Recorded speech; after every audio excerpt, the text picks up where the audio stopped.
अस्सलाम वालेकुम गाइस। तो आज हम लोग लीनियर अलजेब्रा का एक टॉपिक कवर करेंगे, एलयू डिकम्पोजिशन। तो एलयू डिकम्पोजिशन बेसिकली होता क्या है कि हमारे पास कोई भी फॉर एग्जांपल एक ए मैट्रिक्स है और हम लोग उस मैट्रिक्स को उसके लोअर और अपर ट्रायंगुलर मैट्रिक्स में डिवाइड करते हैं। हमारे पास कोई भी फॉर एग्जांपल ये ए है, हमारे पास एक मैट्रिक्स है एंड देन हम लोग अगर इसकी एलयू डिकम्पोजिशन करें तो हम लोग इसको दो मैट्रिक्स में कन्वर्ट कर देंगे या डिकम्पोज कर देंगे, एक उसका लोअर ट्रायंगुलर, एक उसका अपर ट्रायंगुलर। लोअर और अपर ट्रायंगुलर के बारे में आपको पता ही होगा, अगर नहीं मालूम तो मैं आपको बता देती हूँ। जो लोअर ट्रायंगुलर मैट्रिक्स होता है उसमें ये होता है कि जो हमारे पास डायगोनल के एलिमेंट्स हैं उनसे ऊपर जितने भी एलिमेंट्स हैं वो हमारे पास जीरो होते हैं। और अपर ट्रायंगुलर मैट्रिक्स वो होता है जिसमें हमारे पास जो डायगोनल से नीचे वाले एलिमेंट्स हैं वो जीरो होते हैं एंड उसके अपर जो है वो फिल हुए होते हैं। ये थोड़ा रिवर्स प्रोसीजर है कि हम लोग लोअर उसको समझते हैं जिसमें जो लोअर वाले डायगोनल से लोअर एलिमेंट्स है वो सारे जीरो, बट ऐसा नहीं होता। जो लोअर ट्रायंगुलर मैट्रिक्स होता है उसमें हमारे पास डायगोनल से ऊपर वाले एलिमेंट्स जीरो होते हैं, जबकि डायगोनल के लोअर जो एलिमेंट्स होते हैं वो फिल होते हैं, जबकि इसमें लोअर से लोअर वाले एलिमेंट्स जो है वो जीरो होते हैं, जबकि अपर जो है वो फिल होते हैं। तो हम लोग अब आगे कंटिन्यू करते हैं। बेसिकली हम लोग एलयू डिकम्पोजिशन करते किस लिए हैं? हमारे पास लीनियर अलजेब्रा में जो हम लोग के पास सिस्टम ऑफ इक्वेशंस होती हैं, हम उसका सोल्यूशन निकालते हैं एलयू डिकम्पोजिशन से। वो कैसे? जब हम लोग किसी भी मैट्रिक्स को उसके लोअर और अपर में कन्वर्ट करते हैं तो हमारे पास अननोन्स जितने भी हैं वो बहुत आसानी से फाइंड हो जाते हैं। तो हम अननोन्स को फाइंड करने के लिए यानी कि सिस्टम ऑफ लीनियर इक्वेशन का सोल्यूशन निकालने के लिए हम उसको डिकम्पोज करते हैं। ये हो गया इसकी एप्लीकेशन। अब हम लोग ये देखेंगे एक एग्जाम्पल के थ्रू कि हम लोग एलयू डिकम्पोजिशन कैसे करते हैं। अभी हमारे पास ए मैट्रिक्स है और क्वेश्चन में गिवन है कि हमने इसको एल और यू में डिकम्पोज करना है। सो सबसे फर्स्ट स्टेप ये होता है कि हमारे पास एल और यू जो मैट्रिक्स होते हैं वो हमें पता होते हैं, तो वो हम लोग को याद रखने की जरूरत है। अगर हम लोग एल की बात करें तो एल में ये होता है कि जैसा कि नाम से ही जाहिर है कि इसके डायगोनल की जो ऊपर वाले एलिमेंट्स हैं वो जीरो, जैसा कि मैंने आपको यहाँ पे बताया। तो हम लोग इसको इस तरह से याद करते हैं कि इसके डायगोनल में वन होता है, इसके अपर डायगोनल के ऊपर वाले जितने भी एलिमेंट्स हैं वो जीरो होते हैं, और डायगोनल से नीचे हम लोग कहते हैं L21, L31, L32। अब अगर आप लोग ये देखिए 3x3 मैट्रिक्स है और एल जो है ये 3x3 के लिए है, लेकिन अगर ये हम लोग 4x4 कर दें तो एल ऐसे बन जाएगा कि डायगोनल में वन ही होगा, उसके अपर में जीरो ही होंगे एंड उसके लोअर में। अब जैसे हम लोगों ने ग्रेड्स में पढ़ा होगा ये चीज़ कि आप लोगों ने पढ़ा होगा कि जो मैट्रिक्स होता है उसका ये वाला पोर्शन A11 होता है, उसका नेक्स्ट पार्ट A12 होता है, उसका नेक्स्ट A13 होता है। बिल्कुल सेम चीज़ यहाँ पे भी एल के साथ होता है। तो ये L21 है, ये L31 है, ये L32, ये L41, L42, L43, इस तरह से हो जाएगा। ठीक है, ये इतनी कोई मुश्किल बात नहीं है। नेक्स्ट हम लोग अब हमारे पास एल आ गया, अब हम लोग के पास यू भी हमें पता होता है। तो यू हम लोग कैसे लिखेंगे? यू हम लोग लिखेंगे कि एक जो यू होता है यानी जो अपर मैट्रिक्स होता है वो इक्वल होता है उसके अपर में, गाइस उसके अपर में जो होते हैं वो एलिमेंट्स होते हैं, लेकिन उसके जो लोअर होता है वो जीरो होता है। ये हम लोगों ने भी पढ़ा है। अब हम लोग क्या करेंगे, इसका लोअर पहले जीरो कर दें ताकि हमारे लिए आसानी हो। इसका लोअर जीरो हो गया, ठीक है। अब हम लोग क्या करते हैं, इसमें हमारे पास वन नहीं होता, एल में हमारे पास डायगोनल में हम लोग वन डालते हैं। इसको याद करने का तरीका है, तो अब यू हमारे पास क्या होता है U11, U12 बिल्कुल ठीक उसी तरह से जिस तरह से एल होता है, U13 इसी तरह से यहाँ पे आएगा U22, यहाँ पे U23 एंड यहाँ पे आएगा U33। अब ये दो मैट्रिक्स हमारे पास फाइंड हो गए, ये हमें पता होते हैं। अब हम लोग के पास ये एक मैट्रिक्स है और इसको हम लोगों ने एल यू में डिवाइड करना है। तो हम क्या करेंगे, हमारे पास ऑलरेडी सब कुछ गिवन है, तो हम लोग के पास जो सबसे फर्स्ट स्टेप आता है वो ये आता है कि हम लोग इस मैट्रिक्स को लिखते हैं। पहले हम लोग एल और यू को मल्टीप्लाई करते हैं, एज हमें पता है कि ए जो होता है वो एल और यू को इक्वल होता है। एक तरफ ए मैट्रिक्स लिखते हैं और दूसरी तरफ एल और यू मैट्रिक्स लिखते हैं। तो अगर इसको हम लोग सॉल्व करें तो ये कैसे होगा कि यहाँ पे हम लोग ए मैट्रिक्स लिखेंगे 1 3 2, यहाँ पर जो ए मैट्रिक्स था ये ए मैट्रिक्स ये लिखेंगे 2 8 6 4 1 4 1 3, और दूसरी तरफ हम लोग यहाँ पे एल लिखेंगे। एल हमारे पास क्या है 1 0 0, L21 1 0, L31 L32 और 1, ये एल मैट्रिक्स है। और साथ में अब यहाँ पे जगह नहीं है तो आप ऐसे ही देख लें, जो यू मैट्रिक्स होगा U11, U12, U13, U22, U23 और U33, और बाकी इसके लोअर में जीरो होंगे। तो हम लोग इसको मल्टीप्लाई करेंगे और हमारे पास एक ऐसा मैट्रिक्स बनेगा। तो अगर आपको पता हो तो हम लोग मैट्रिक्स को ऐसे मल्टीप्लाई करते होते हैं, row first column, then first row second column, then first row third column, फिर सेकंड पे आ जाते हैं सेकंड रो फर्स्ट कॉलम, इस तरह से। तो हम यहाँ पे भी वही काम करेंगे। ओके, तो after the multiplication of the N U matrices जो हमने यहाँ पे लिखे थे, तो इनकी मल्टीप्लिकेशन के बाद हमारे पास ये मैट्रिक्स आते हैं। तो अगर आप लोग को मैट्रिक्स की मल्टीप्लिकेशन नहीं आती तो आप कमेंट करिएगा, मैं आपको उसके लिए भी एक वीडियो बना के अपलोड करूँगी तो आपके लिए।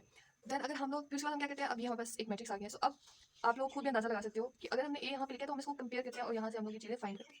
तो सबसे पहले क्या आएगा, तो अब अगर हम लोग यहाँ पे देखें तो हमारे पास तीन चीज़ें ऑलरेडी हमें पता है। एक है U11, तो U11 क्या है वो इक्वल्स है इसके 1 के, ठीक है। इसी तरह से U12, तो U12 इक्वल है 2 के एंड U13 इक्वल है 4 के।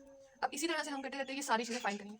तो अगर हम लोग यहाँ पे L21 और U11 की बात करें तो वो 3 के इक्वल आते हैं, और U11 हमें पता है तो 1 है, तो ये ऐसे ही हो जाएगा L21 is equal to 3।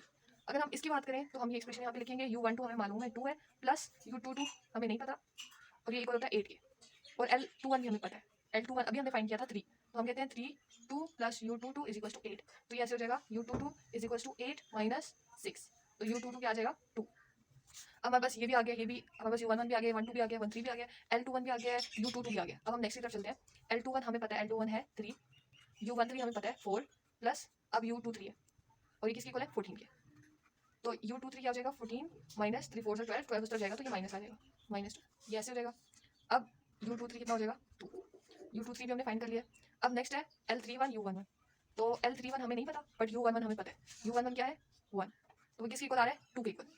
L31 u11 is equal to 2, तो हम यहाँ पे 2 लिख देते हैं और ये L31 भी हमें पता लग गया 2 है। नेक्स्ट पे चलते हैं, ये वाला एक्सप्रेशन, तो ये एक्सप्रेशन इक्वल है 6 के, तो हम लिखते हैं L31 u12 plus L32 u22 is equal to 6। अब इसमें L31 हमें पता है, अभी हमने फाइंड किया था ये 2 है, u12 भी हमें पता है ये 2 है, प्लस L32 हमें नहीं पता बट u22 हमने फाइंड किया था तो वो भी 2 है, ये किसके इक्वल आ रहे हैं 6 के।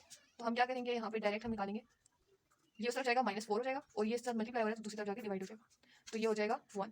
तो L32 हमारे पास क्या है 1, ये भी हमारे पास फाइंड हो गया। अब नेक्स्ट एक्सप्रेशन ये एक्सप्रेशन लेंगे और ये एक्सप्रेशन किसके इक्वल है 13 के, तो L31 u13 plus L32 u23 plus u33 is equal to, ये एक्सप्रेशन किसके इक्वल है 13 के, एंड देन हम यहाँ पे इक्वल्स करके 13 लिख देते हैं, ठीक है।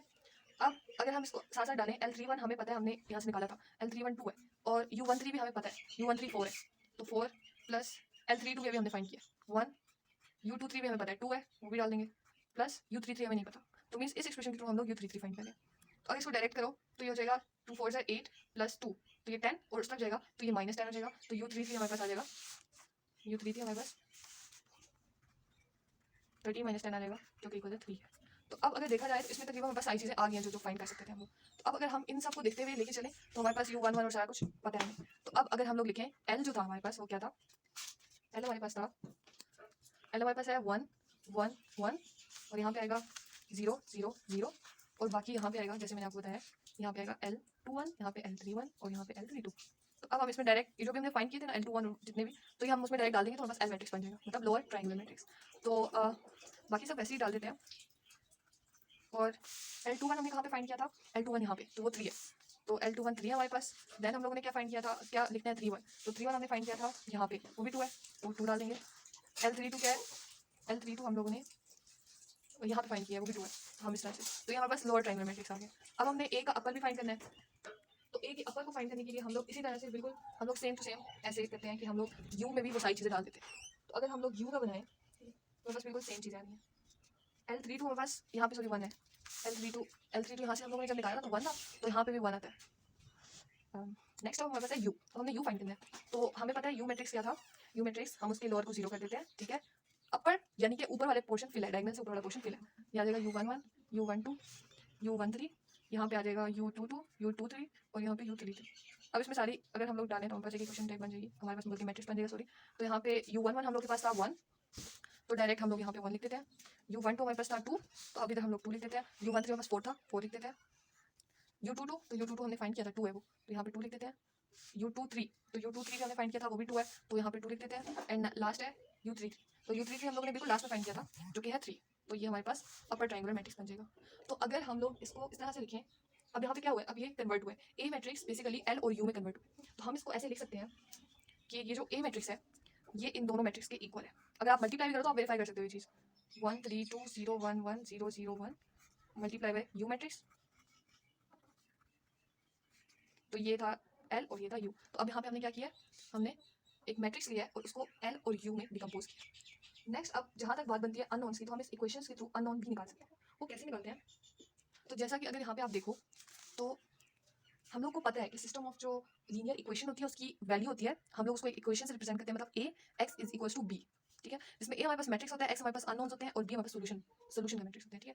अब अगर हम लोग इसको देखें और इसको आगे लेके चलें, तो अगर हम इस पे एल यू डिकम्पोजिशन, मतलब हम लोगों ने अभी बोला है कि ए जो है वो एल यू के इक्वल है, तो अगर ए यहाँ पे एल यू पुट करो, L U X is equal to B बन जाएगी ये इक्वेशन। जब ये इक्वेशन बनेगी तो यहाँ से हम लोग फाइंड करेंगे एक्स, और यहाँ से फिर हम लोग इसको ही ड्राइव करते हैं कि हमारे पास जो वाई होता है, मतलब हम लोग लेट करते हैं कि जो वाई है वो यू एक्स के इक्वल है, ठीक है, y जो है वो यू एक्स के इक्वल है। तो अगर इस इक्वेशन में हम लोग y पुट करें तो L Y is equal to B हो जाएगा, ठीक है। तो हम लोग x के लिए भी सॉल्व कर सकते हैं ऐसे और y के लिए भी सॉल्व कर सकते हैं। आज के लिए इतना ही, नेक्स्ट वीडियो में हम लोग इसका नेक्स्ट पार्ट करेंगे जिसमें हम लोग अननोन्स को निकालेंगे।